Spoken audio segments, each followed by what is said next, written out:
Good morning to all. Here I am going to discuss with you our second point, that is an elementary school classroom in a slum. This poem is written by Stephen Spender. Here is poet's description. Stephen Spender, he was a poet and English essayist. He had keen interest in the politics and he declared himself socialist and pacifist. His work mainly concentrated on the themes of social injustice and the class struggle. Here in this poem, his voices his concern for the children who lives all their life in slums and have no opportunity to enjoy the real blessing of life. Here is giving the description of a classroom that is there in a slum, and the faces of the poor children have no sign of any warm blood running in them. Here is about the poem. As we know that this is written by Stephen Spender and describes social inequalities that are prevailing in our society. And here he described the condition of the students who are there in elementary school, and that school is situated in slum area. Poet wants to draw the attention of everyone towards these students, and so that their life can be improved and they may get trained to become good citizens rather than criminals. Rhyming scheme.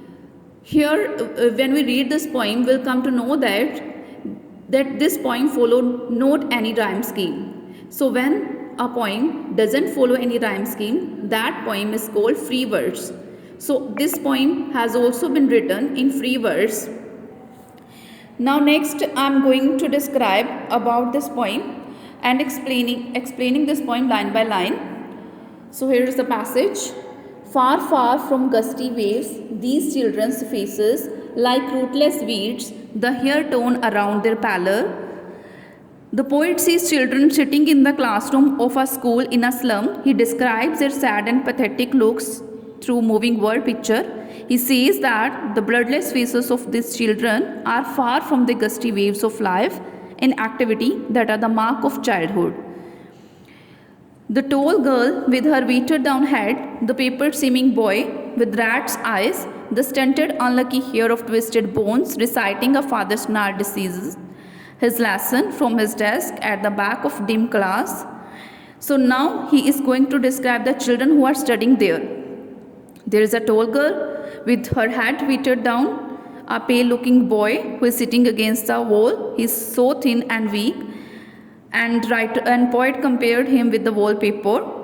Then there is another one who seems to be stunted growth, and it seems that he has inherited twisted bones from father whose body had become gnarled because of disease.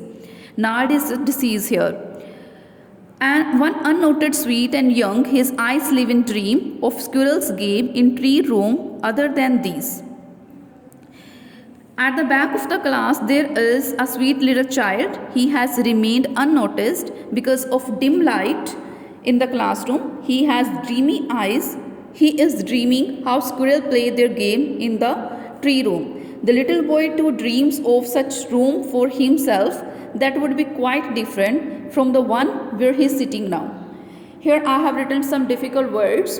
Gusty waves means breezy winds. Pallor means pale face, dull face. Stunted, not fully grown due to malnutrition.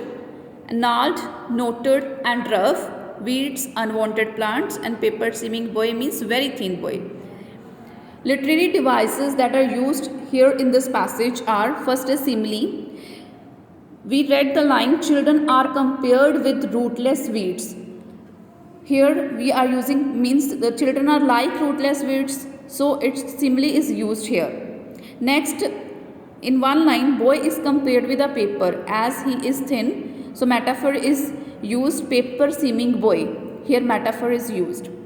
Repetition. Repetition means repetition of the word. Use of far, far to stress on the distance. So repetition is here. We are using far, far from gusty waves. So it's called repetition when we are repeating some words when we wanted to. So now I am going to describe our second stanza. On sour cream walls, donation, Shakespeare's hat.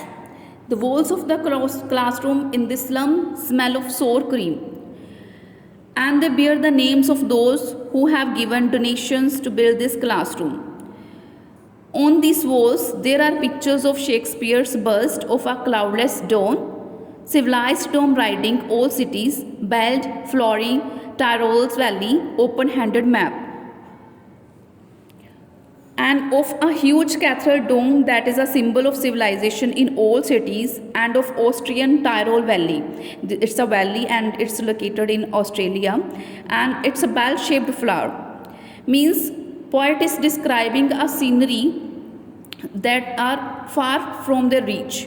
There is also a big open map of the world that shows all those seas and lands that the world has. Avoiding the world is world, and yet for these children, these windows, not this map, their world, where all their futures painted with the fog, far, far from rivers, capes, and stars of words. So here a big open map of the world that shows all the seas and the lands.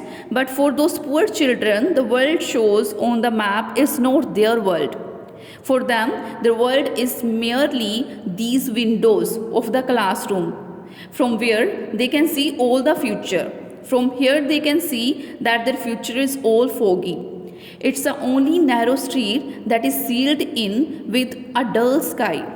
It's a world that is far from their open world of rivers and capes. It's a world that is far from the stars of the world shown to them by all politicians at the time of election.